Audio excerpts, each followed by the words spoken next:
Okay, Italy versus Scotland in the Six Nations, fourth weekend of the Six Nations this year. It's finished 31 points to 29 to Italy. They've come from behind to do it. It was 22 points to 16 in favour of Scotland at half time. I don't understand the Scotland side. They can't put an 80-minute performance together. They win their first halves, they lose their second halves. So the game against Wales, the game against France, and now the game against Italy. They implode, they lose focus, they lose structure. They started like a freight train.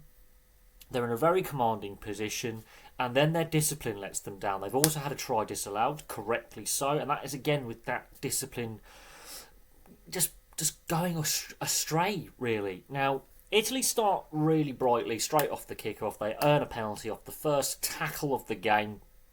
Garbisi slots that after 2 minutes. Yes, the ball fell off the tee. Yes, he laughed at himself. Yes, he slotted it.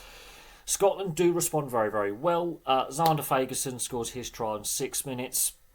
And Steyn off the wing on 11 minutes. And this is from multi-phase play, backs and forwards getting involved. And they were starting to motor at this point. You start to fear for Italy that this is going to go horribly, horribly wrong. But then the Brex try comes, and this is off a line out. This is a set play. Pagliarello is not in the normal scrum half receiving position. He's actually in the fly half position. That is a deliberate set play. It's a great chip over, and Brex, who is a human wrecking ball, has a bit of skill as well. That put down is very, very skillful. That's on 15 minutes, and then we have the Russell penalty, and then Schumann gets his try. That's on 28 minutes. Garbisi slots a penalty, and Pagliarello from distance slots a penalty. So you can see that while Scotland have been the better of the two sides in the first half, and I think that is a fair assessment of things, towards the end of the first half, the silly penalties they were giving away, they had lost a little bit of momentum. And Italy were finishing on top, although Scotland were in a very, very good position. The momentum has already swung. Now, the Horn disallowed try for obstruction, that is the correct decision. It's a great finish, and it's a great bit of scrum half support play for Hugh Jones, who's made the break. But Hugh Jones doesn't make the break if Schumann doesn't take out Vincent, the Italian number 8, with a deliberate obstructive run. And that is the major swing moment, because Liner, on debut, his father Michael obviously was an Australian legend, scores a brilliant try, and again it's from that chip ahead. That pick up, the ball was actually behind him when he picks it up. It's a great try, it's a great bit of individualistic play, and that's on 44 minutes. The momentum swings. Garbisi misses the conversion. Varney's try is just opportunist scrum half play. It's very well taken.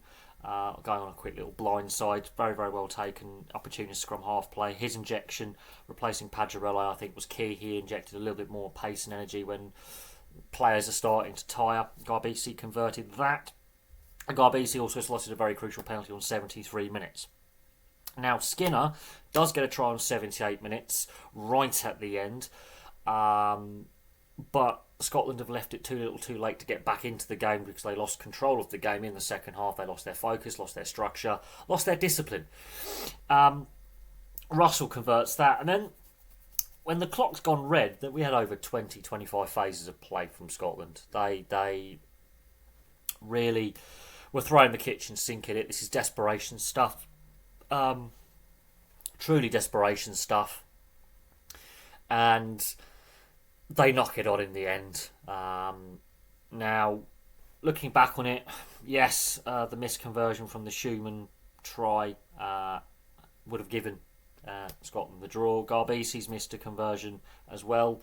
So there's a couple of missed kicks out there, but Scotland's discipline was not great, and again their game management has let them down. They've pulled off some amazing plays in this tournament so far. They've scored some amazing tries. They play with a good pace, but I think they started too fast. They didn't pace themselves in the game. They really didn't pace themselves. They were out on their feet at the end. The Italian defence was fantastic. They showed that against France. And the Italian fitness was fantastic as well, to absorb phase after phase after phase. And even in the first half, when Scotland got their first two tries, Italy did a lot of defending. So the Italian fitness and discipline has to be commended. They were very, very well disciplined today. Scotland's penalty count was far higher, which has hindered them. And again, that loss of direction and that poor game management. And pacing themselves in the game. They, as I say, they came out like a freight train and they just ran out of puff a little bit and became desperate. And yes, they get that try right at the end, but it wasn't enough. And then they're throwing the kitchen sink at it at full time, and Italy managed their defence very, very well. So all the Italian players, I think, can say they've had a good game.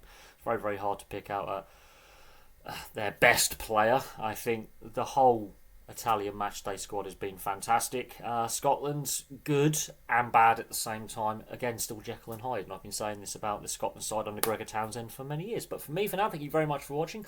Place your thoughts in the comments section below, and I'll have some more content for you after the England-Ireland game, which we will be reviewing. England, it's going to be a tough order. They're not without hope in this game. They're at home, but this Ireland side just looked like an absolute well-oiled machine. England, it's going to be... they are the underdogs at home. So we'll see how that plays out. There is a chance of a potential of a bit of a rain for this game floating around in the south of England. So there could be a bit of rain in the air. So that could be an interesting impact on the game. We'll see how that plays out. But for me, for now, thank you very much for watching. And I'll have some more content for you very, very soon.